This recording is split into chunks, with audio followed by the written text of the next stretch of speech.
back, guys. Raising real estate standards. I feel like I haven't been sitting down at the table for a while, but I hope you guys are doing well. Brian, hope you're doing well. Yep. Welcome back. Thank you. So today we're going to kind of dissect a little bit of boring, which is some market numbers, but more importantly, what those market numbers mean to you, and then maybe ask some questions where you can introspectively look into yourself and see where you are in relation to the market. I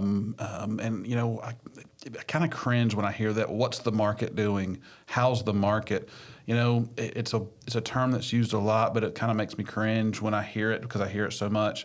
But right now, the real estate sales market is kind of in flux a little bit.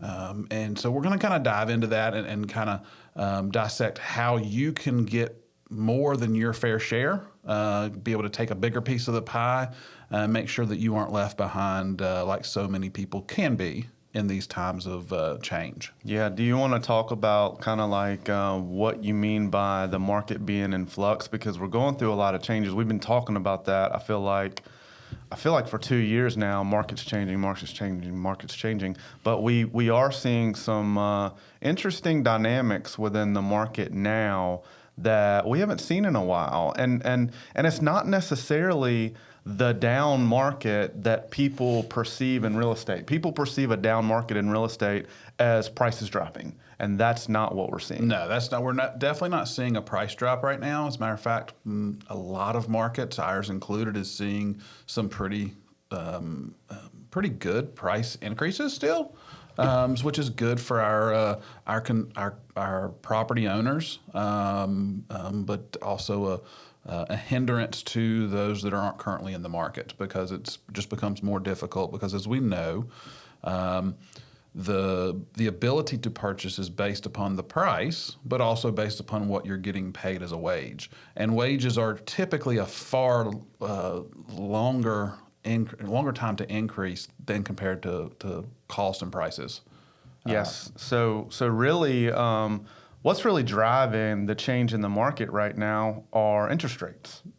Yeah, no doubt. Interest rates are a big component of this. But I think there are multiple facets, but interest rates being the largest factor, and it kind of trickles down into other things as well. But yeah, interest rates are a huge piece of it, and interest rates are consistently going up right now.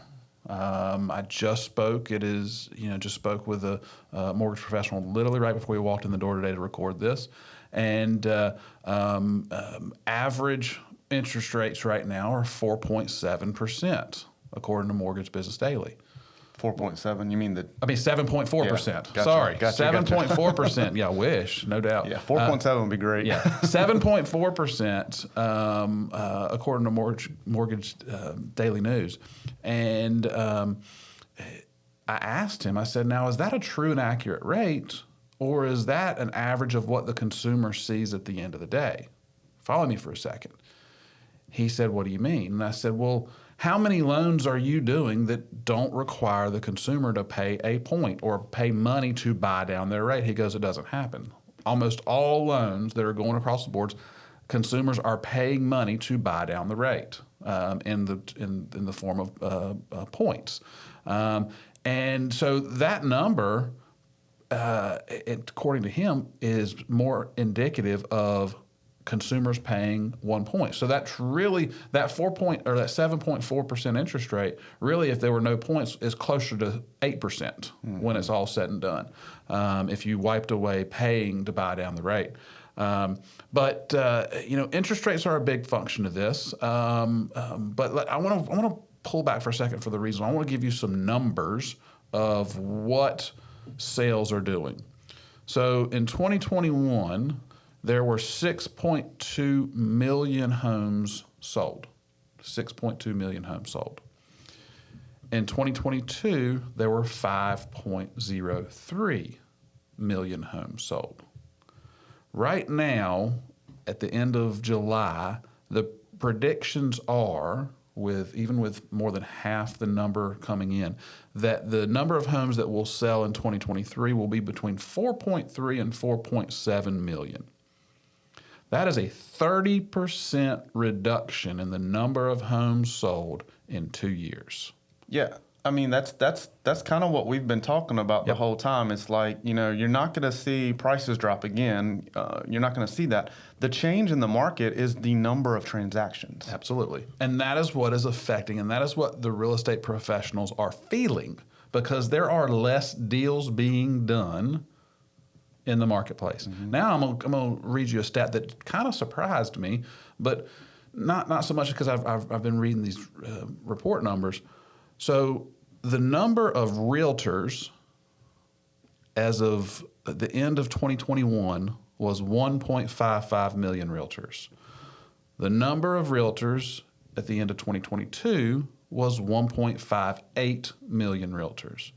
We've been hearing, and we said, because the indicators were, there was going to be a massive reduction in the number of real estate agents. Well, as of July 2023, the most recent number, there are 1.56 million realtors. What does that tell you? Nobody's exited the business, or those that have exited the business have been replaced by many that are entering the business. Yeah. So we haven't seen a massive increase, but we have not seen this mass excess of people. So what does that mean? That means the pie, the number of deals being done, is being split up into smaller pieces on average, if you literally just slice it up. But we know things don't happen in the average. Things happen on the extremes. You have one extreme where most people are doing business, and you have where most people are not doing business. There's a small percentage of people that are doing majority of the business, and 75 to 80% are taking the leftovers. So that being said, the question is, those highly productive agents that did really well in 2021, 2022, how does your business feel today? How does it feel today? Are you doing less business? Are you doing the same business? Those are questions we've got to ask ourselves, and we've got to ask it in relation to the market. Yeah, I think, to get back to your stats you were talking about there, when and like you would say, in times of even a turkey can fly in a hurricane, there was a slimmer gap between let's call them the higher end producers and then the ones that aren't doing as much. And as we've gone through last year and now into this year, that gap is spreading out quite a bit. Some agents are still on that bottom end. We're really not talking about them today at all. Right. What we're talking about are the people that are still on the top end, and some that have floated down into the gap, that are doing not as good kind of as the market is doing today. Correct.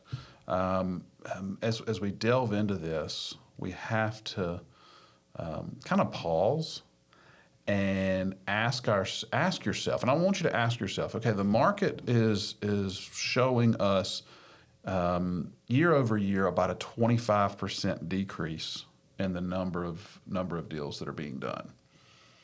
How does your business reflect in comparison to the market?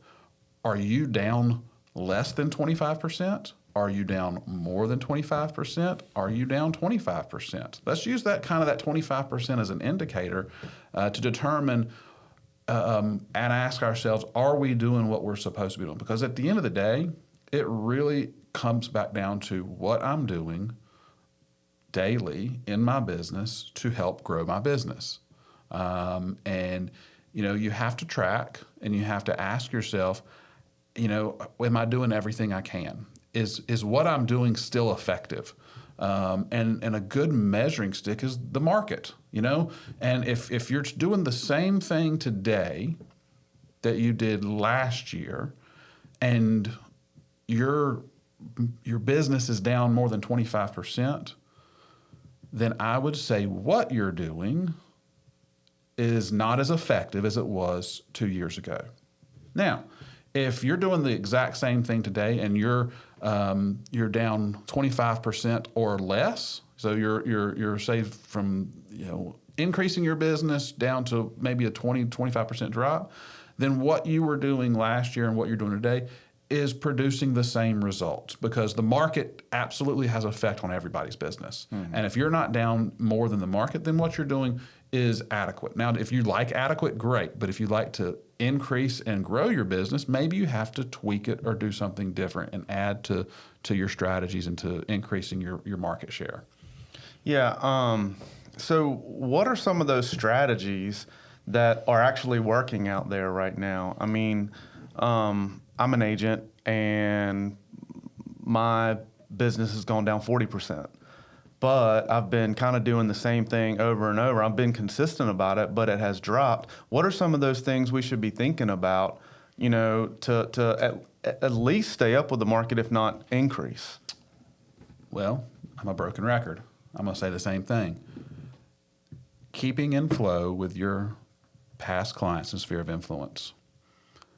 It has gotten to the point in our time where it is much easier to sit back and passively have relationships with people rather than dig in and proactively have good relationships with people. And that's what the world has come to know, and that's what we as agents have kind of gravitated to, because we're no different than anybody else.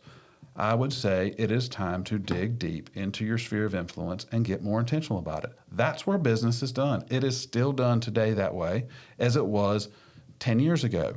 The problem is we as salespeople stopped being intentional.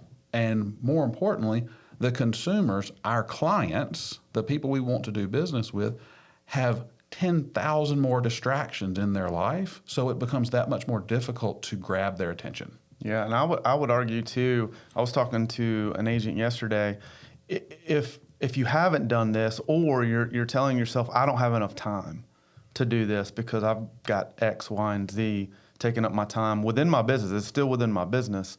Maybe you need to start to reprioritize your time, or find leverage around it to be able to still make these things happen to get into your sphere. Absolutely. And as important as that, you need a mentor. You need someone that can look at you and look in your business and do a deep dive and really be able to tell you the hard truths of what can be done differently in your business without fear of hurting your feelings, because they've got your best interest at heart and you trust them. And if you don't have that person, you don't have that sounding board, you're missing out. You're swimming upstream alone. And it's going to be very difficult for you to be able to see the forest with the trees, because there's so many distractions in your world, just like the consumers. There's so many distractions in our world as real estate agents. And having that mentor or someone that will sit down with you and really ask you the important questions, to peel back that onion and figure out what's going on. That's what we do on a daily basis. That's what we provide our agents. And if you're not getting that because your brokerage is either cutting back in expenses, or they've never done it, they don't know how to do it, or B, they don't have a plan. That's a lot of people just don't have that plan or the experience of how to deal in different markets. And if your leader does not understand that, well, I'm not sure how you're going to get it rather than figuring it out on your own. But as we've always said, what's the value a brokerage and a leader brings to the table? Well, it shortens the time between now, where you are now, and where you want to be. That's what the leader brings to the table. And if you need that, then you need to reach out. You need to figure out who that person is and ask yourself some tough questions of do I need another person in my world to help me increase my business? Yeah, we want to challenge you out there. Go look deep into your business, see where you're at, compare yourself to where the market is today. Ask yourself these hard questions, dive deep into your business, and do what you need to do to make these changes. And most importantly, don't lie to yourself. Look at the numbers. Just because you are busy and you did a bunch of stuff today doesn't mean that equates to being productive and closing deals. look at the number of deals you closed. There is a number. Look at the number of deals you closed as of today compared to this time last year. And then do the math. Ask yourself if that's where you want to be. Because if you don't, and you're not honest with yourself, what's going to happen is you're going to find yourself in desperation mode without a plan. Yep. And today is not a day to advocate responsibility. Today is a day to dig in, because guess what? There are many, many deals to be had because there are people doing less because they don't have the time, energy, or resources to do more, to get more of the piece of the pie. So take a step back, determine if that's who you want to be, if you want to be the person that is getting less, or you want to be the person that is getting their unfair share of the market. Then you know what you need to do, and you know you need to adjust what you've been doing on the daily basis. Yep. And I wanna leave with this, because you and I have been through a lot of markets. Yep. And we've been through kind of a drop. And I don't want to leave this podcast on a negative note. I want to say, once you get your business in line, once you get all that stuff together, it's going to be amazing. You're going to see, because that's when the shift in the market's going to take a turn to the upside, and you are going to be ready to just hold your hands out, and your business will go through the roof. Absolutely. This is not, I mean, yes, a lot of this came across as negative, but it's more along the lines of a wake-up call, because you need to in order to be in the game and reap those benefits, you got to put those plans in place. Yep. You got to do today what you want tomorrow. Yep. So, all right, guys, I hope you guys have a great one, and we will see you next time.